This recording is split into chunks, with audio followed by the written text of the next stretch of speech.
The second B is be curious. Now you may be thinking, Joe, what are you talking about?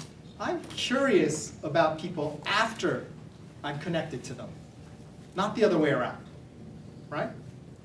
Have you ever been in a situation where you were so excited to tell somebody something?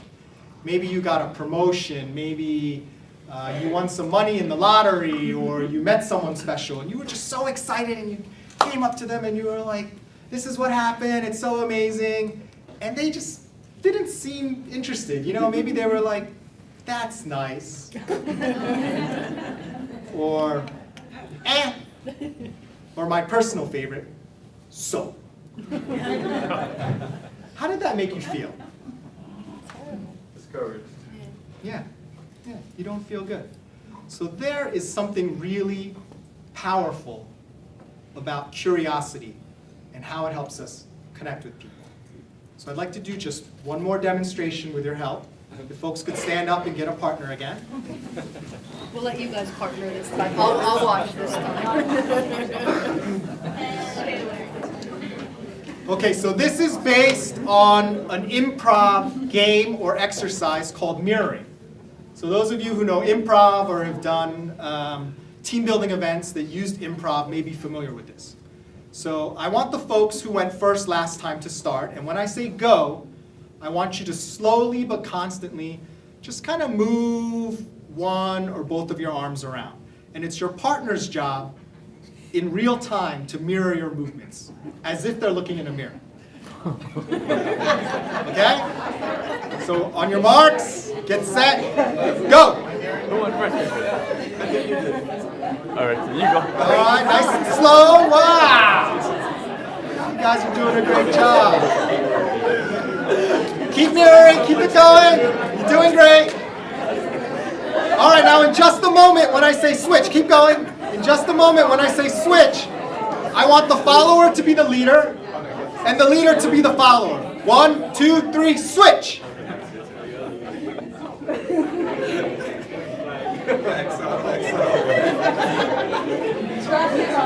Follow my feet too.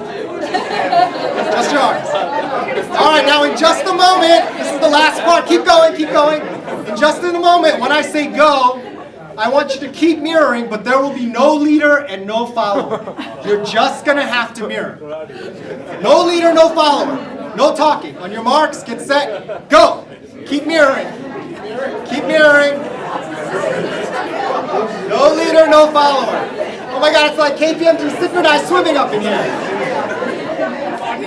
All right, great, thank you. Everyone sit down. Okay, all right. Some of it was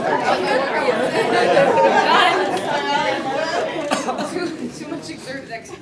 So, what did you notice about when you were mirroring the other person? Let's say you were the person who was following. What did you notice? You're focused. Very good. What else? Having fun? Having fun. Yeah. A little bit awkward. Yeah. Maybe you're not used to being zoned in so much on the person that way. You're paying attention to them. You're paying attention. Great point. And what if you weren't paying attention? Would you be able to mirror them as well? No.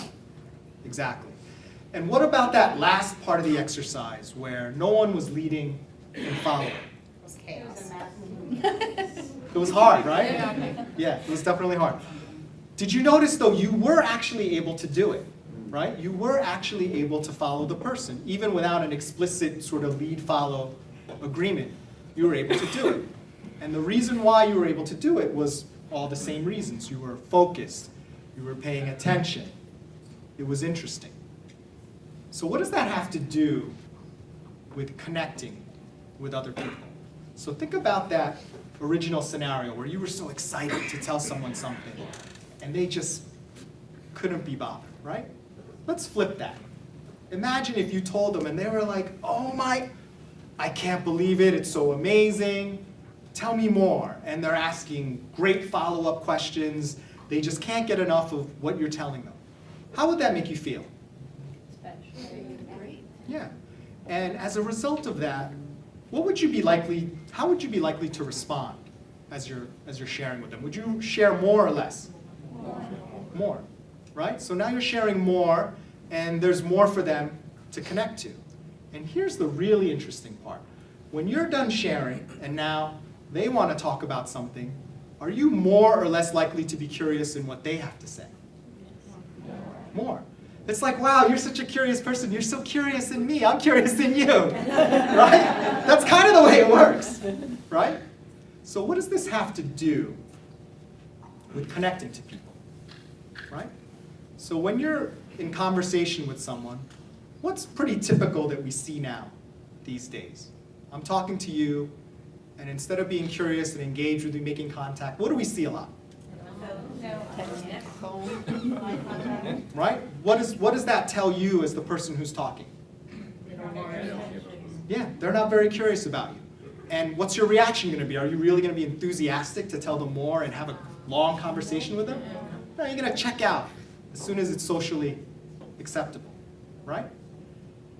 And you probably all know someone in your life. You can't put your finger on it, but they're just so engaging. Whenever you talk to them, it's just like they pull you in and you feel like you're the only person in the room. And if you think about it next time you're with them, I think you'll see it's because they're really curious about you and what you have to say. So that's the power of curiosity. It makes them want to share more with you, and it makes them more curious about what you have to share with them. So that's the second principle of the connection code. I have a rhyme to help you remember this one. So if you could repeat after me. If I focus on me, I'm less likely to see. If I focus on me, I'm less likely to see. Because when you're focused on the other person, you're going to find out so much more about what's going on. You're not just going to hear the words.